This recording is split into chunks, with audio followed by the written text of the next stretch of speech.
Bible literature ministry అనుదిన ధ్యానములు November 28 అంశము దురవస్థ వాక్యము ప్రసంగి 6వ అధ్యాయము 1వ వచనము సూర్యుని క్రింద దురవస్థ యొకటి నాకు కనబడెను అది మనుష్యులకు బహు విశేషముగా కలుగుచున్నది. ప్రభువునందు ప్రియులారా, నేటి వాక్యమును ధ్యానించుకుందాము. బాగా డబ్బున్నవాళ్లు ఊరి చివర కొంత భూమి కొని వాటిలో రకరకాల పండ్ల చెట్లు, కూరగాయల మొక్కలు వేసుకొని పెంపుడు జంతువులు, పక్షులు పెంచుతూ ప్రశాంతత కోసం అప్పుడప్పుడు అక్కడికి వెళ్లి సమయం గడుపుతుంటారు. దేవుడు ఆదాము, హవ్వలకు ఏదెను తోటలో అలాంటి ప్రశాంతమైన జీవితాన్నే ఇచ్చాడు. అయితే వాళ్లు అత్యాశకు పోయి దేవుని ఆజ్ఞకు వ్యతిరేకంగా పాపము చేసినప్పటి నుండి మనుష్యులకు దురవస్థ ప్రారంభమయ్యింది. పాపము చేయకముందు వారు సుఖవంతమైన జీవితం జీవించారు.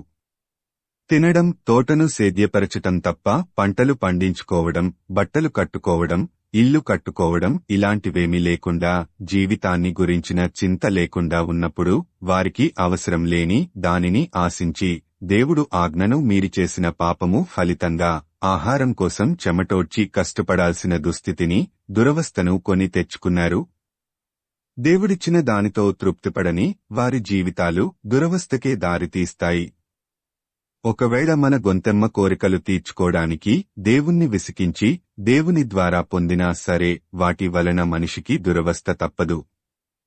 దేవుడు ఒకనికి ధనధాన్య సమృద్ధిని, ఘనతను అనుగ్రహించును, అతడేమేమి కోరినను అది అతనికి తక్కువ కాకుండును అయినను దానిననుభవించుటకు దేవుడు వానికి శక్తిననుగ్రహింపడు, అన్యుడు దానిననుభవించును, ఇది వ్యర్థముగాను గొప్ప దురవస్థగాను కనబడుచున్నది.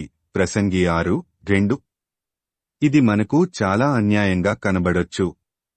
దేవుడే ఇచ్చి మరల దానిని అనుభవించనీయకపోవడం న్యాయంగా కనబడకపోవచ్చు. అయినా సరే దేవుడు అన్యాయస్థుడు కాదు. ఇశ్రాయేలీయులు తమ్మును నడిపించుటకు దేవుణ్ణి కాకుండా తమకు ఒక రాజు కావాలి అని కోరుకున్నప్పుడు దేవుడు కాదనలేదు.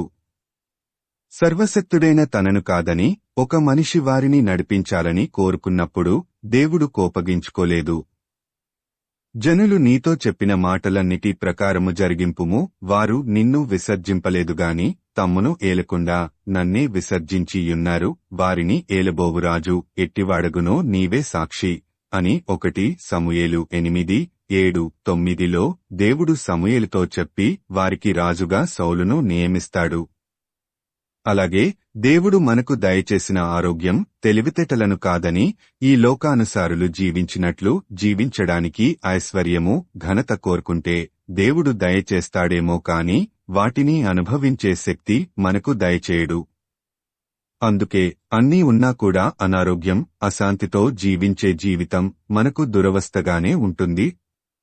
కాబట్టి మనం బ్రతికినంతకాలము దేవుడిచ్చిన ఆరోగ్యంతో ప్రశాంతమైన జీవితం జీవించాలంటే ధనధాన్య సమృద్ధిని, ఘనతను కాకుండా దేవుని నడిపింపును కోరుకుందాము. అందుకు నీవు సిద్ధమా? ప్రార్థించుకుందాము. ప్రభువా, ఈ లోకంలో మేము జీవించినంతకాలము ధనధాన్య సమృద్ధి, ఘనత కాకుండా నీ యొక్క కాపుదలలో జీవించినట్లు నీ కృప అనుగ్రహించుమని యేసయ్య నామమున అడుగుతున్నాము తండ్రి. ఆమేన్. ప్రభువునందు ప్రియులారా, మార్కు సువార్త 16వ అధ్యాయము 15వ వచనములో మీరు సర్వలోకమునకు వెళ్లి సర్వసృష్టికి సువార్త ప్రకటించుడి అని యేసు ప్రభువు చెప్పాడు. కాబట్టి సువార్తను ప్రకటించడంలో భాగంగా ఈ వాక్యమును మీ స్నేహితులు, బంధువులకు షేర్ చేయమని ప్రభువు నామమున కోరుతున్నాను. దేవుడు మిమ్మును దీవించునుగాక.